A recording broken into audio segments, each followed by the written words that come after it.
Popcorn stand popping. Pledge allegiance To the flag of the United States of America and to the republic for which it stands, one nation, under God, indivisible, with liberty and justice for all. It's Tuesday, April 21st. We are online, and people sure can call in at the end of the meeting. Okay, let's work at approving the agenda. Any additions? I'll make a motion to approve the agenda. Second? Okay, and I imagine no further discussion, so all in favor? Aye. Opposed, and so that agenda is approved. And I think we've all looked at the claims this morning here, and minutes, any corrections? I had no problem with the amendment, so moved. And I will second the meeting and the claims. Okay. With no further discussion, all in favor? Aye. Opposed? Minutes and claims are approved.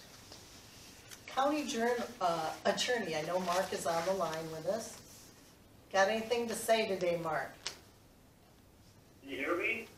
Yes. I don't have anything unless you've got anything for me. Not offhand. All right, thank you. Thank Mark, you. Mark, this is Rich. Yeah. Hey, we had a situation come up yesterday, I think, with the New Haven area again with parking and whatnot. You don't know anything about that?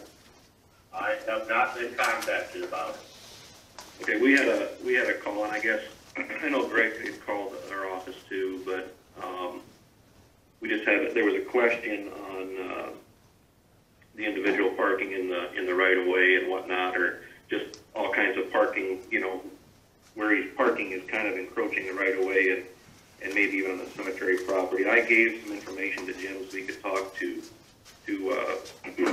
Greg a little bit about it, but I didn't know if you were included in it or not. I guess we're just trying to figure out what do we do. When I look at where our right-of-way is off GIS, there's only about 6 feet from the right-of-way to the front of the building, and he's obviously got a lot of stuff parked in that that's bigger than 6 foot. So I think maybe it's something we could discuss later on, but I just wanted to ask you about it while I had you here. No, you can give me a call to discuss, but my recommendation would be is you go over there, somebody goes over there from the sheriff's department and talks to him, tell him he's parked on the county right away, he can't do it. He's got, a couple hours to move the stuff, and if he doesn't move it, they start writing tickets. Okay, I just wanted to know whether we should proceed with, verbally first and then. I think so. Okay, well, usually that's the right way to do it in my opinion, but. Yeah, it's just a law violation. I think somebody from the sheriff's department probably just go out there and just say, hey, you can't have your stuff parked on the county right away. Okay. Map with them, an actual GIS map, and actually show them where the county right away ends, and say, I think Jim was going to go yesterday, and he was going to kind of put some paint marks out where, just based off center line, but I just wanted to kind of keep you in the loop. Okay, well, I appreciate that. Good. Okay, do we have the sheriff on the line? Okay, I can tell you that the sheriff informed us that there was a man by Stacyville killed on a tractor. A semi was passing in a no-pass zone. Okay, county engineer. Excuse me, Oh, we have report, do we? Approve. We have the report. oh, sure. You bet, sorry. I will make a motion to approve the sheriff's report from March. Second? Any further discussion on that? Looks pretty straightforward. Correct. Okay, with no further discussion, all in favor? Aye. Opposed? Sheriff's report is approved. Okay, now we'll try for Rich. All right, so kind of not a lot to discuss other than what I kind of mentioned with Mark a little bit, but I went and evaluated our rock run maps last week, and the uncertainty of federal backfill funding, you know, last year we had the $1 million from TIF to pay for the rocks so we could buy equipment. So we had a large rock run last year, and compared to other years, it was a little bit higher. So based on the anticipation of maybe some smaller or funding being kind of affected by COVID-19, we asked the guys to put maps together. I looked at some things, and based on maybe estimating what a proposed cost was going to be for the rock run, and you know, it's just an estimate of what I thought it was going to be per ton, and based on the tonnages submitted by the employees for where they wanted rock, I scaled back the rock run for now, just so that I could make sure that we weren't going to overspend until we know what the feds are going to do. So what we did on most of the stuff was we didn't have any 500-ton-mile roads. We have some 400-ton-mile roads. I cut them down to 300-ton-mile roads, and there was only, I want to say, like 30 miles of 300-ton roads. And then there was probably 120, 130 miles of 300-ton roads, and I dropped them down to 250, so it knocked our tonnage down by about 9,600 tons, just to kind of keep and this is without knowing what the prices are actually going to be yet, but it gives us a little bit of cushion to know where we're going to be at in case the Fed do or don't do something. So we're going to try to get that out this week and get the ball rolling on that. Okay, Rich. Probably get some numbers, we guess. If by chance, we may have some funding left over yet from this fiscal year, it is possible that we may be able to get some more dollars for the road. I haven't brought that up with other supervisors yet, but that is something that we could think about if there is a surplus, right, that we could provide, but we won't know that for sure here till July, right, Lowell? Right. Yeah, June 30th. Yeah, I had emailed Rich that the state office of the state federal relations said with traffic down good 40%, that we are likely to have at least a 25% reduction in his funding, just to kind of give him the heads up, and he is already trying to plan accordingly. Right, but with that idea that there will be possibly some funds unused, that we may be able to squirrel some of that over I have some Rich. discussion on that too. I don't think there's going to be as much as what we thought. No, I just said You bet. No, it's certainly by something the we chance think of about. that. I would rather that go into, you know, the county as a whole, and, you know, to. Sure. Makes sense. So what I'm planning is, if there is funding available, we still have our maps where we know where these higher ton routes are, that we can, if we know we're going to get funding in the next couple months, if we know that that's going to take place, then we can maybe with our own forces go out and cover some of these other roads that didn't get the full amount we had planned on. So it's just something I'm trying to plan for, and to make sure that we don't overspend in case something does, you know, because heck, if we were smart, we'd buy 1 million barrels of oil yesterday, or get paid for 1 million barrels of oil, but nobody knows what's going to happen. So, so just a little heads up on that, just to kind of, because that's one of our major costs in secondary roads, is that annual rock run. That's probably 25% of our budget at least. So just trying to keep in touch with everything. So. And that rock on the roads is probably about 50% or maybe more in our complaints, so we would like to see that rock get on the roads. So, at any rate, and then the other thing we have on the agenda, I don't know if there's anything else, but a salary increase for our mechanic. Yes, we had discussed that last week, and we just You guys need have been in to, the loop on that with Renee, I think. yes, and so we would just need approval unless you guys have more discussion. So move. Seconded. Okay, with no further discussion, then all in favor? Aye. Aye. Opposed? So we approved a wage increase for Ben Hardo, the mechanic. Okay, Well, I know our new dump truck is sitting in Lake Crystal, Minnesota, waiting for snow equipment, so when they get that done, we'll see that. I don't know, they don't have a timeline. They work on them in the order they show up, so, but it's been there for a weeks now, so hopefully they started on it. But as long as we get it before winter, and maybe before the end of the fiscal year, so that we can pay for it before everything else takes effect, we'll be okay.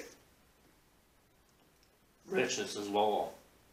Did the stewards, they sign those contracts yet? I'd have to check. I don't know if they did or not. Okay. So, Because I'll need to get those sent back, so. yeah, I'll check with. Okay, thank you. Check with those. You bet. Question for you, Rich. Did you guys use that disc then on, by Little Cedar on T46 on the shoulders? Yep, they've been using it just about everywhere. Yes. It's Because getting out. I was out there here the other I day know that and there's- looked like a really nice job done. I mean, it looked like it must be working, it's doing what it should do. There was just a couple of spots that either there wasn't enough material in that or right at the edge of the road where the shoulder and the hard surface meet, you know, you could see a little drop off, but basically it looked like it was nice and level and so I was impressed. And I mean, that really needs to be done in the spring. Well, it might need to be done again, Yeah, because But- when your spring planting gets done, they'll be smashed down. And then in the fall, after harvest, the shoulders. I really will be don't see any thumped down. need right now that we No. would have to be shouldering any more rock here for another year or two or whatever. I mean, we'll have to see how it goes, but it looks like, I mean, this should, You'll be surprised. well, With this machine, it's going to be a little bit faster to respond. He's got quite a lot of miles done, and there's some things, you know, there's a learning curve with how we've got it set up. I know on some of the wider shoulders, it kind of digs in, and we might have to make 2 passes to reach out far enough because it tends to, on a wider shoulder, it tends to leave maybe a secondary ditch. But that's all part of getting used to the machine. I think the guy we've got running it's gonna pick it up pretty quick and figure out how to make it work. But it seems to be doing a really good job, and he's covered a lot of miles. That was Duster, wasn't it? I think it was Kenny, Kenny? but it depends on what. I think Ken Bogey was the one running that. Okay, At I least he seen, was on. I seen the machine going down the Little Cedar Road, and it was doing an excellent job, but I wasn't really for sure who was the operator. But, It was Kenny that day because I was talking to him on the 2-way about some things to try. So, okay, you might wanna but no, give that machine to somebody, you know, have a couple people learn how to run that. oh yeah, yeah. Over And we the actually counter. tried some stuff on the gravel roads before we got up there by Little Cedar too, Yep. to see what we could do with the I- gravel shoulders too. I seen that, and it looked like it was doing a good job on the shoulders on the gravels too. Let them dry out a little bit, and when we start blading, that'll kind of take that stuff, knock that stuff down. So. Anything else for us, Rich? That's all I've got for you today. Okay. All right, thank you, Rich. Number 6, consideration of the St. Ansgar Rescue funding request, and they requested $16,000 for their, I don't have it in front of me, do you remember what that was called, that piece of life-saving device? Lucas, thank you. Okay, did we have some more discussion that we wanted to talk about that this week? I contacted Rachel and she said our projected ending balance at the end of this fiscal year, June 30th, should be over $3 million. And the other thing is that I did have one phone call and basically they said this idea of contacting businesses to donate right now when businesses are shut down and they don't have money, that isn't going to fly neither. Plus, these rescue people, they spend a lot of time on actually working rescue, and to ask them to go out and door knock or whatever, soliciting funds in that, we're going to put it to the point again that people, you know, you put too much pressure on them. We got the funds. I would move that we spend the $16,000. Is Ben Walk on the phone? I was informed that Ben has to work today, and there should be somebody else possibly. Is there anybody that wanted to speak up on this? Yeah. Okay. Yes, this is Neil Vernon. Dan Neil. Long is our president, but was unable to attend. He asked me if I would represent Sanskar Rescue on his behalf. And who is this again? Neil Hernan? Neil Vernon. My wife and I have both been members of Sanskar Rescue for a great many years, served in various offices in the group, and as I said, Ben was not available, contacted me last night and asked me if I would attend and answer any questions you might have. If I could just explain a little bit more, the Lucas device is a machine that will do mechanical CPR on generally a heart patient or something like that. Anyway, someone whose heart has stopped beating, and it is a machine that attaches to its own stretcher. The patient is put on there, and then it maintains CPR compressions throughout the entire time. We don't have to do it. We can pick up this person, transport them, send them, take them to the ambulance, continuing CPR the entire time. It's just a really beneficial machine. It always does it right. It always does CPR compressions to the right depth. It always does the right frequency, and it never gets tired. And I have not been involved in the purchase of this machine. The cost, as my understanding, is somewhere in the $16,000 to $17,000 range. And we do have one of these machines already that is assigned with our vehicle that is headquartered in Sanskar. And this one will go to the vehicle that is kept in the Statesville area. Well, I think it's a wonderful thing, Neil. But a mistake that the supervisors have made in the past is we have not asked, how much money do you have in your account? Because we've been burnt by this before and found out that we gave money to certain organizations that they actually had plenty of money to pay for themselves. Can you tell me how much is in your account? And I did give Ben the heads up that I would be asking. Understood completely, and I looked that information up last night in our annual report. If I could just give you a little quick, Sure. We have a balance of around $85,000. In any given year, we spend probably $40,000 as far as expenses. This year, we will have a little bit higher amount in that we have 9 new members that have just completed the EMT or EMR course, and by the time it's all said and done, by the time we pay for the education these members receive, get them a pager and all the little odds and ends that go with it, we're going to have well over $1,000 in each one of them. And how many is there? $5,000.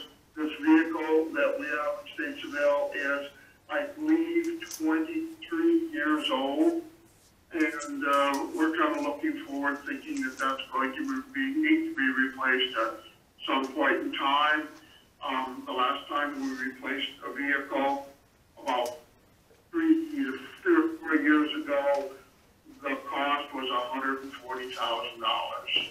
So we are earmarking some of these funds towards the potential replacement of a vehicle sometime in the future. I'm not sure exactly what the timeline is, because obviously these vehicles don't get a lot of miles on them, but at some point in time they start getting a lot of age on them. Yeah, that's smart. And how many people do you have that work there through this? Because you said about 1,000 a person. Yes, we right now probably have, and again, I couldn't tell you exactly, but somewhere around 25 active members. We cover all the way from the Worth County line to Rampart Avenue, over on the east side, which is the Meyer Blacktop, all the way up into the Minnesota state line. And then the southern boundary, it's basically the district line between St. Ansgar and Osage, school line. So that is our coverage area. We have one vehicle located in St. Ansgar, one vehicle located at the fire station in Stacyville, and this Lucas machine is to go to the one located in Stacyville. Steve, do you have some comments? Oh, all right. Tony, go ahead. Okay, if cash flow is maybe the issue, maybe they have enough now, but maybe not later. If it's okay, I can contact the president of the FEMC and find out if we can get any kind of pre-commitment from them for our awards in the fall. That if they, have some assurance that they could have some funds available in the fall, they could feel more comfortable spending their funds now. And I don't know if they'll do that. Oh, yeah, but that's an awesome idea to try. Yeah. And I know Shannon Paula sent a suggestion, and I sent about 10 groups that you guys could possibly try for grants, and I realize some of them aren't till fall. But, I think there's a good chance that you could get some of those, because that's certainly a worthy cause. And Chris Olson. Yeah. I would volunteer our office to help them locate some of that, if that's okay. Oh, yeah, Because did you hear that, Neil? I know that they have a limited funds. Tony Stonecipher of Economic Development has offered to help with some of that, searching for funds. Oh, I didn't know who was speaking. Yeah, it occurred to Sorry. me. Yeah. I do know that we are looking at some other grants. There was one $1,000 grant and a $2,000 grant.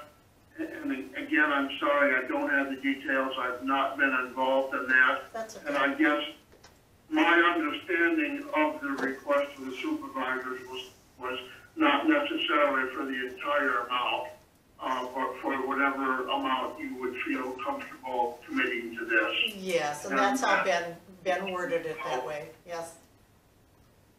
We will take any help from those who work in that area, as all of our members, well, almost all of our members, have full-time jobs. Some of us are retired now, but, we're all volunteers. That's not our area of expertise. Which is wonderful. Well, if you would have Ben contact my office, Lowell, what's my number? 732-4790. 4790. Okay, We don't thank call you. ourselves. Yeah, have him call our office and and I'll try to contact the enhancement board and find out if they've ever considered doing some pre-commitment. The only caveat I have to add is that funding is based on revenue coming from the gaming system, and that probably is going to be short this year. So like everything else. Surely. Yeah. I will say I was either president or I was vice president when we purchased our last new vehicle, and I was really quite surprised that the casino over in the Northwood area chose to not fund that project. I personally thought they might, but they chose not to for some reason. Well, the funds that we get are coming from the state. They take the revenue from all the casinos and then divvy it out to everybody else. So it doesn't have to be approved by the casino. Okay. Steve, did you have Very good. comments? My thinking is yet that, and I know Stanley has suggested that, businesses are having a tough time, to still seek support from your local, businesses up there. You have a few big businesses up there, and the economy may have slowed them down a little bit, but again, you're providing support for their employees too. Research your grants, shop and state. I mean, put your nose to the grindstone, nothing's free. That's something that's, you know, seems like everybody likes to run to the supervisors and gimme, gimme, gimme. Well, there comes a time when it catches up with us. But anyways, Stanley, you made a motion, Yep. and it was, Let's provide the 16,000 because they have a need right now. Could save a life. I don't give a second on that. I'll Okay. make a motion to give $500. And I will second that. I know it's a drop, but it's a start for you. Okay, any more discussion on $500? Okay, we will, all in favor? Or- Aye. Aye. Opposed? Aye. And the motion is approved to give $500 to the St. Ansgar Rescue Funding request. And I just wanted to reiterate, please have them call the Economic Development Office, and we will continue to work and try to find some more funds for you. Very good, thank you for your consideration. And thank you for updating us. You guys are doing a wonderful thing, Neil. Thank you, Neil. Very good, appreciate your comments. Okay, the Recorder's Quarterly Report. I don't see anything unusual here. Once again, the state gets the majority of the money. So move. Seconded. Okay, with no further discussion, all in favor? Aye. Aye. Opposed? And the Recorder's Report is approved.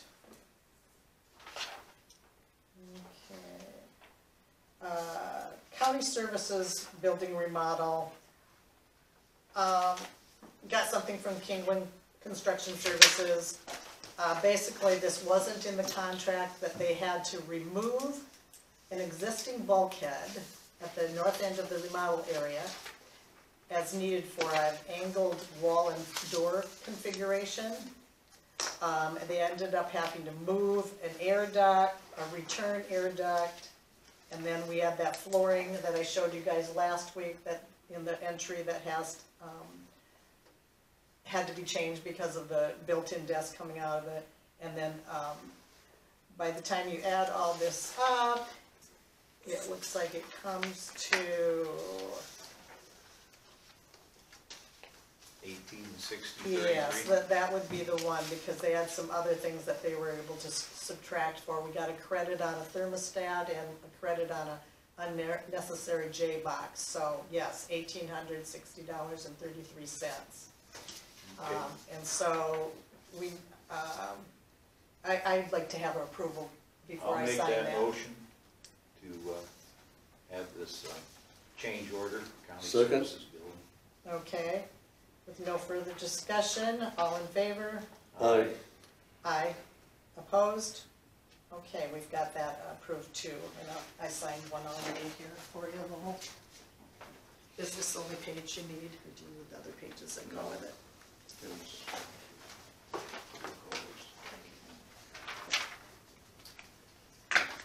Okay, meetings attended, I did have two. Let's see where I put that, okay. Iowa Workforce Development, meeting with state. Okay, this was our first meeting with the three regions together, Region 1, 2, and 7.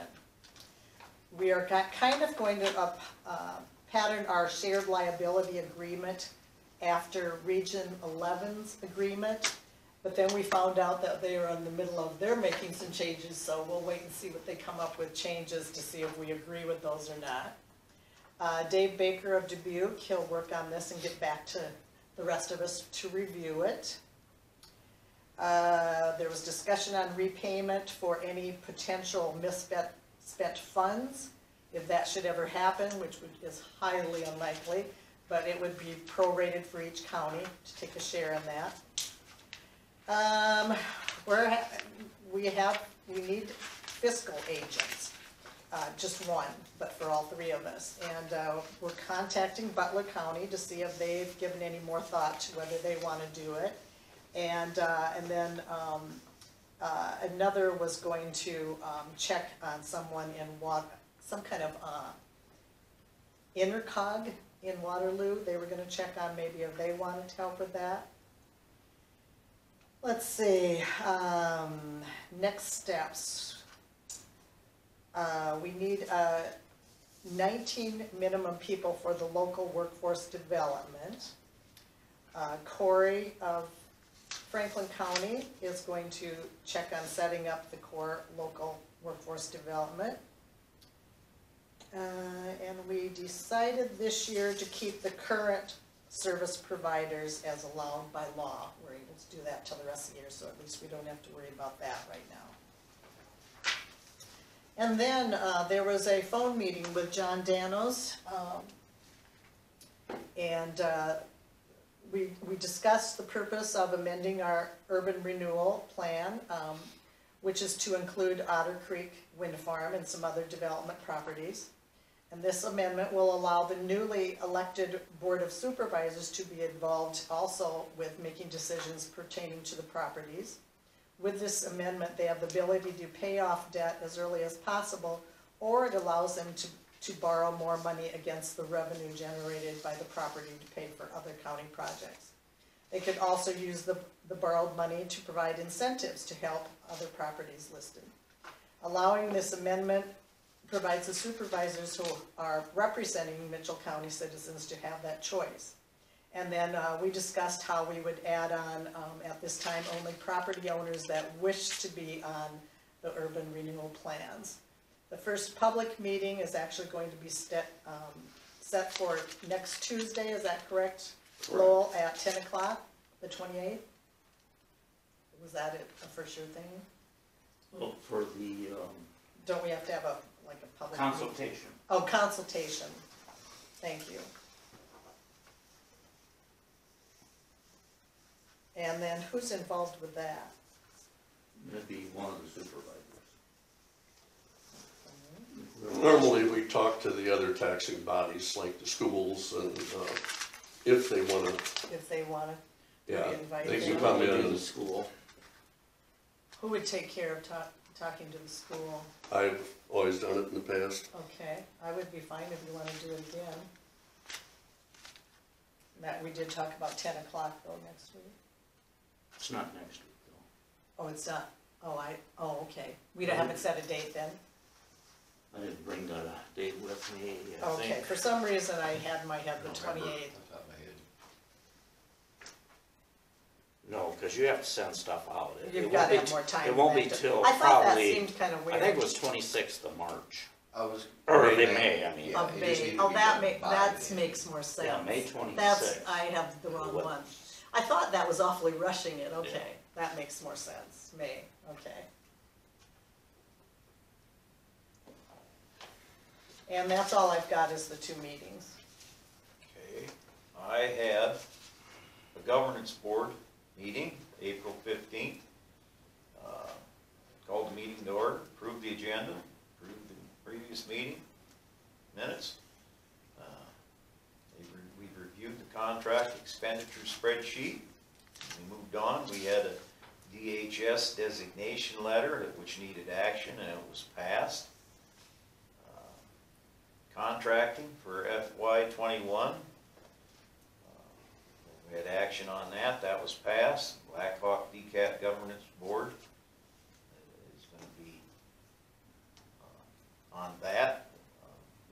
The expense is $1,500. They had an FMC coordination action contract. That was passed. And that would be monies for the coordinator for the year 2021. And that will be $67,000. Big Brothers Sisters amended budget and contract, had action on that. And they will use about $7,000 for the rest of the year. Moving on, I had Mobile Mama webinars, and they had discussion on that. And to use CPPC funds, she's going to put on 2 webinars at a cost of $294.94. The motions were made not to go over $600, and that was approved. We did talk about our bylaws, and we had action on that. They were approved. And nurturing parent training budget comes out of the DCAT cluster and supports St. Ansgar, Osage, Charles City, and New Hampton, and that was approved. Moving on, I had a North Iowa Juvenile Detention meeting. It was over the phone, as the governance board meeting was. Approved the minutes, approved the agenda, no public comment. We had reports from the treasurer. We did our financial report, building and grounds report, and we discussed about some blacktop being put in. Also discussed was going to fiber optics, and that was approved. Personnel, health insurance, discuss what the health insurance and how the rates would be per person changing. Anyways, that was passed. For the year 21 pay increase was discussed. 50 cent raise for certain employees, and this would be upon evaluation of their work. Anyways, that was passed. Hazardous pay, they discussed that. That means that the virus has not got to the to the units, to the detention center, that no one will be getting hazardous pay. So they left that as that. They discussed budget and finance. They discussed the approval of the 21 budget. That was approved. Reviewed claims, January, February, and March. There was no issues there. They were approved. And MCO updates. This is different monies that are owed. I can't think of the gal's name there. She's been going after these funds of different organizations of them, and she's been having good luck. She's acquired over $100,000 since the last meeting by visiting with people. And again, they had a COVID-19 update, and again, there's no COVID at the facility. And discussed the next date of the next meeting, and other than that, meeting was over, so we adjourned. Anyway, Stanley, it's your I had nothing. okay. And we've got manure management updates now. Benson site at 3189 Underwood Avenue Orchard, Garden Finisher Farm. This is for Howard County. Iowa Egg Company, Cedar East Township. Jack's Dairy, 11331 620th Avenue, Adams, Minnesota. Robert Neese, 3943 Coyle Avenue, Osage, and Tudor site at 1016 Windfall Avenue, Charles City. Okay. Do we have any public comments? You're sure welcome to call in, and we'll give you a second here.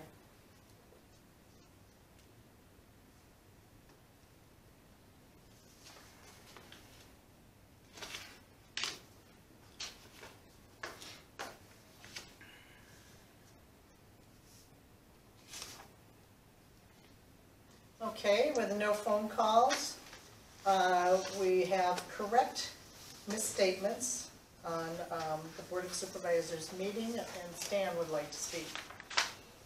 Last Friday morning, apparently Al Winters posted the following, and he said, "I need to clear up a very wrong assertion made by Supervisor Stan Walk.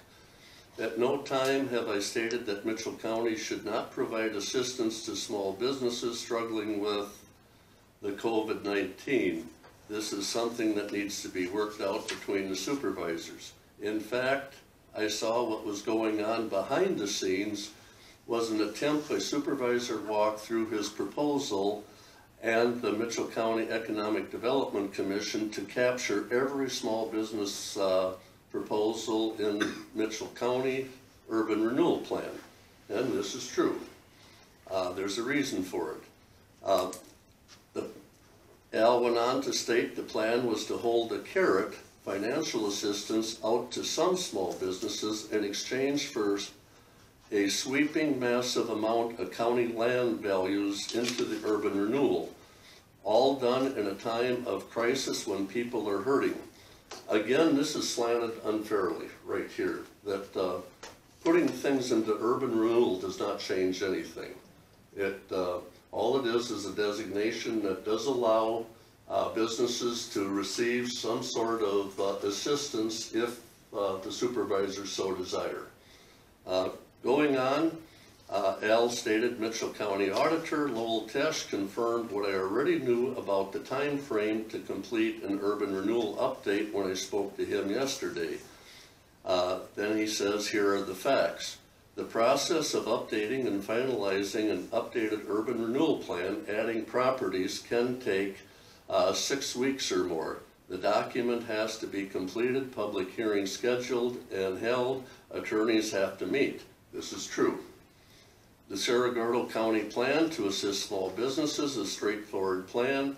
There is no requirement that businesses must be in a county urban renewal plan to be able to receive funds. There is no waiting to offer the assistance. Again, with Cerro Gordo, this is true. Unfortunately, this is about politics for one member of the board. This is false. This is not about politics. This is about trying to assist our small businesses if we so desire, that we are in a position to help our small businesses. It has nothing to do with politics.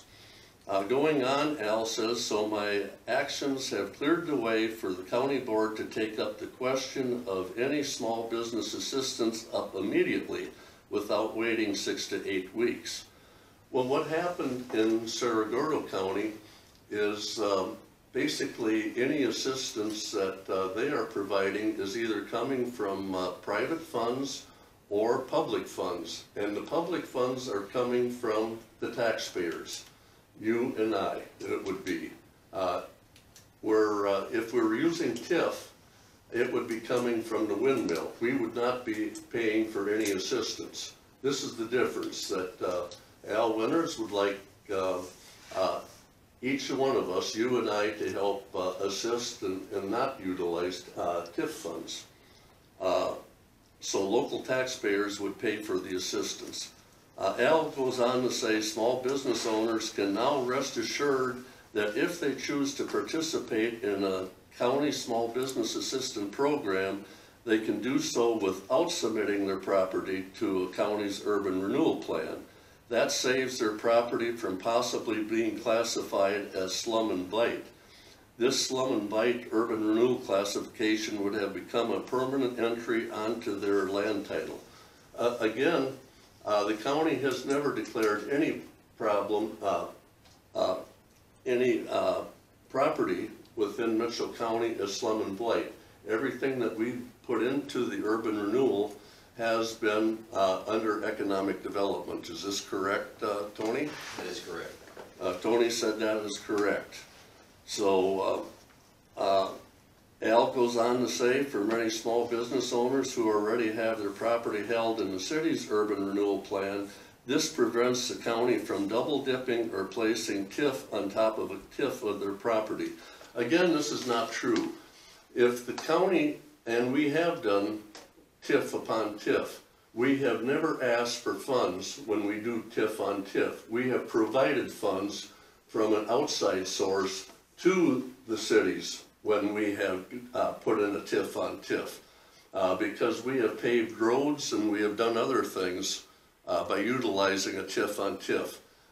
And Lowell, have we ever collected funds that you know of by utilizing a TIF on TIF? No, I don't know of. No, we have not ever done that. So again, Talking about the double be sure to dipping. talk up so they can hear you. Sure. On the double dipping, I'm not sure, I think it's in the original document that the county committed to the cities to not, they would never collect TIF revenue off of any of the urban renewal districts within the city limits, any of the properties. The only one that was being tipped are the windmill properties. The only revenue being collected or diverted is the properties coming from the windmills. That is one of the unique parts of our TIF administration, is that, I know I read it, I don't remember if it was in the minutes or the original documents of the agreements when it was put forth, but the county has committed to never collect revenue off of the urban renewal district properties within the city limits. So, I Well, the other do remember reading that, but I don't The remember other if it was- property I think that we have TIF'd is Valent Biosciences. and that was a completely different. Right, but I mean, we have Correct. TIF two Correct, that was a completely different agreement.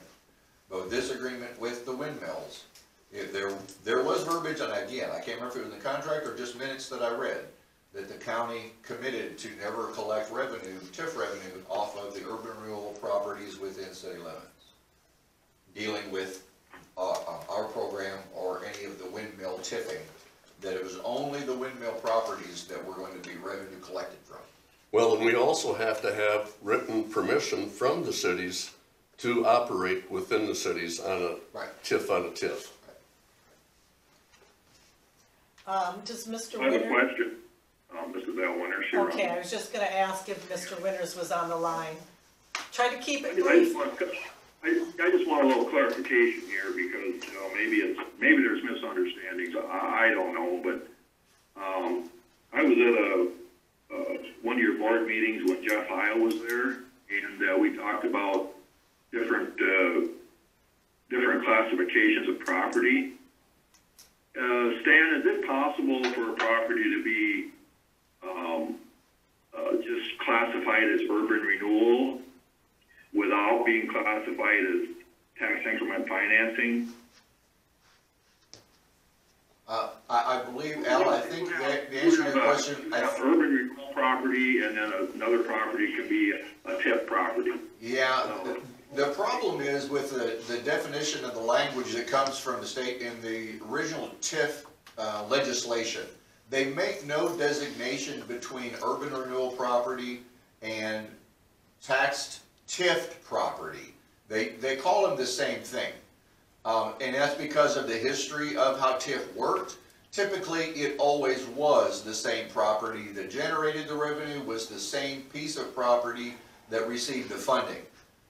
Our administration of the TIF is different. It is unique. It's not something that was done, and with the attorneys, they came up with some unique ways of utilizing the funds. But again, the original language in the agreement, I'm pretty sure if it was actually in the agreement, if it wasn't, it is in the minutes, because I was able to read it, that said that the county would not collect revenue off of the urban renewal districts that were within the city limits when it came to the windmill TIF project. They committed to only collect the TIF revenue off of the properties, because when we do the revenue, when we capture a base on a piece of property, you have to list explicitly the property ID numbers to do that. And they have never listed any of those properties for collecting the TIF in that process. I get that, Tony. Okay, When Jeff Heil was talking about this, he's the financial advisor for the county, and he said there was actually two classifications with this. One was classified as the urban renewal property, right. and those were the money generating properties.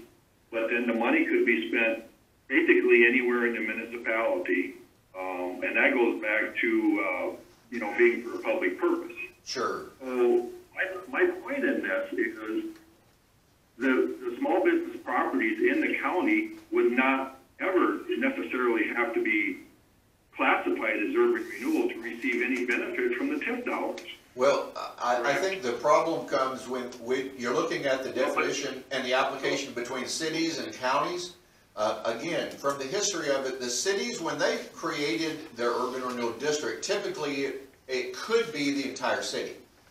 They were able to just easily do that. When the county established theirs, there was discussion about just including the entire county in the district, just like a city could do, but there was a lot of pushback from that. And so instead of including the entire county in the urban renewal, they had to do it by parcel number. And so that's the problem. I get that, but you didn't answer my question. Okay, I'm sorry. It would not necessarily, is this a true statement? It would not necessarily be true, a small business property would not necessarily have to be classified as urban renewal in order to receive TIF funding. Is that a true statement? No, that's not true. And it's a little bit of a misnomer. You're talking about it being classified. That's true, because that's the way the law is written. The law says that You can take urban renewal money and spend it anywhere in your municipality as long as it serves a public purpose, right? No, that's not the way it works. The TIF revenue can only be spent within the urban renewal district. Again, when you're looking at it from the city standpoint, the city has the capability of putting their entire corporate structure within. So they can do it anywhere within their city. They wouldn't, when we established our urban renewal, they would not allow us to put the entire county in. So we are restricted more than what the city has been. So it's kind of difficult to compare them back and forth between the two. We are kind of treated slightly differently. Now, that's not necessarily broken out in the legislation, but again, counties were added on later on, so we are kind of treated differently, and different precedents have been set. Again, you're not necessarily classified as urban renewals. That kind of like the people are feeling like maybe there's a classification like slumber blight. That is not what we are doing when you put something in urban renewal. It is actually being designated as being in the urban renewal district.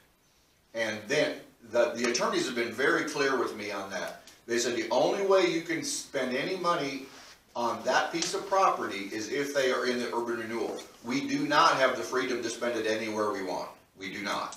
So no TIF dollars can go anywhere except explicitly on a property that's classified as urban renewal. Correct. That's why when they did the roads, like when we do the rock, all of the public right-of-ways within the county were included in the urban renewal district.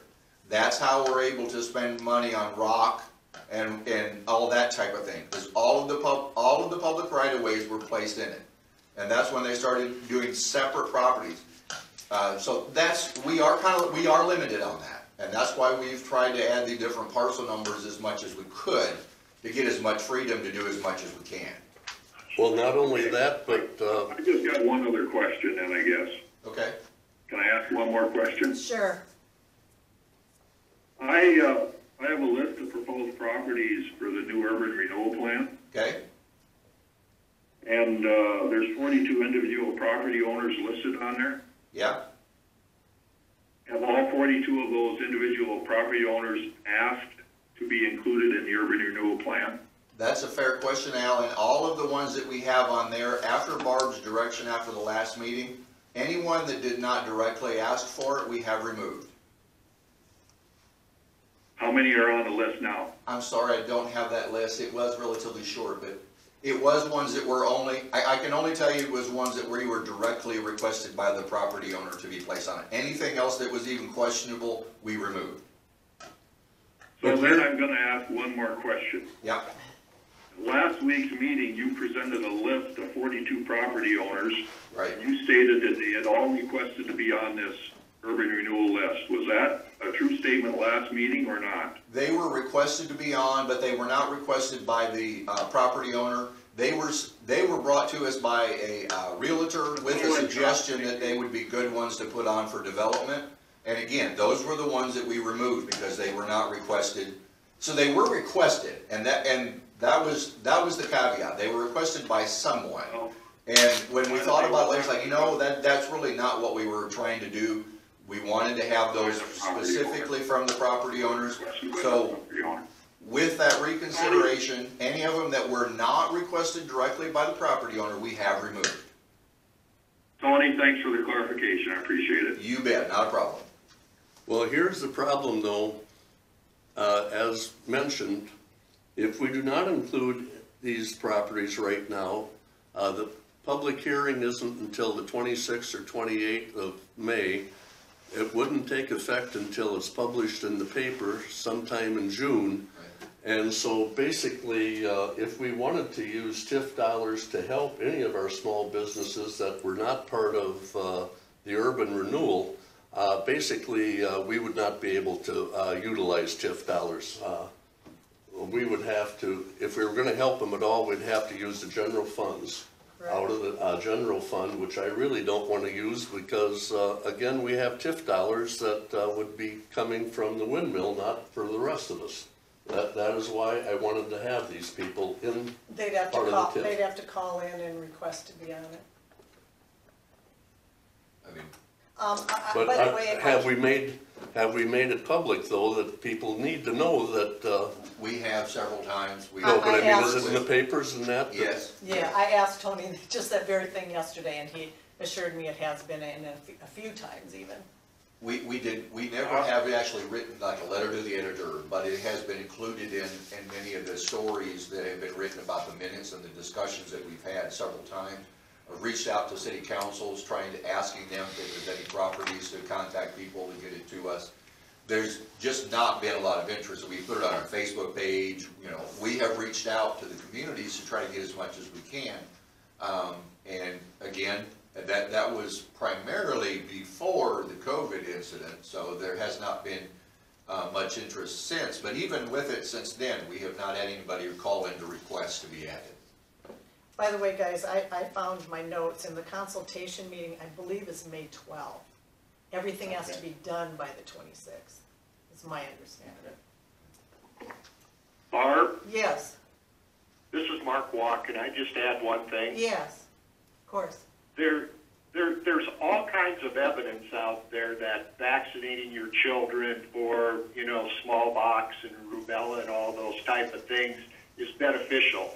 But there's people out there who don't want to know the facts. They just say, oh, I'm not going to vaccinate my kid because it leads to other things. They just ignore the facts. As a business owner, as a taxpayer in this county, if I had business property and you were not going to put it in the urban renewal zone, I would be pounding on your door saying, put that property in the urban renewal area, because factually, financially, if somebody could give me a factual financial disadvantage to being in one of those, I would like to hear it. It's, as far as I know, 100% advantageous because it allows you to get TIF funds. So if you've got two identical businesses, one in the urban zone, one not, the one in the urban zone is going to be worth more money simply because you have access to TIF funds. And if someone can give me a fact, other than just, oh, it's my opinion, I don't want to be in it, that's fine. If you don't want to be in it, that's fine. But if somebody can give me a factual reason for not wanting to be in one, I would sure like to know it, because maybe I'm missing something. Because, Tony, is there one disadvantage that you're aware of to being placed in an urban renewal zone other than rumors and innuendos? I'm with you on that, Mark. I have been scratching my head trying to figure out what is the detriment. Some of the arguments talking about the blight designation, I can see that to a certain degree, but again, we have not used that designation when it comes to our urban renewal. It has always been economic development. And your statement is what I've always felt was the same thing too. There is no harm in being in the urban renewal. There's only a benefit, in my opinion. So I agree with you. I've asked everywhere too, and I can't find a negative on it. And I'm like you, Mark. If there is a negative side, I sure would like to know. I really do. I really earnestly want to know what the negative side can be, because I don't want to be guiding anyone incorrectly, so if there is a negative side, I really want to know what it is. Well, I just want to get back here that I think property owners maybe should pull up Iowa Code 403.6 and review that. That might make it a little more discussion. So, can I ask one more question? I'm always full of questions. Yes. One more, Al. What is the, we have some bond payments due, Stan. What is the current amount of the bond payments that are gonna be due in June? I can answer that. It's right up there. It's like $11 million. Am I correct? Correct. How much of that is interest? A little over 500,000, Thank you. approximately on 525, I would say. Okay. Is there anyone else that is waiting, that called in? Okay, we're gonna call this meeting adjourned. Thank you.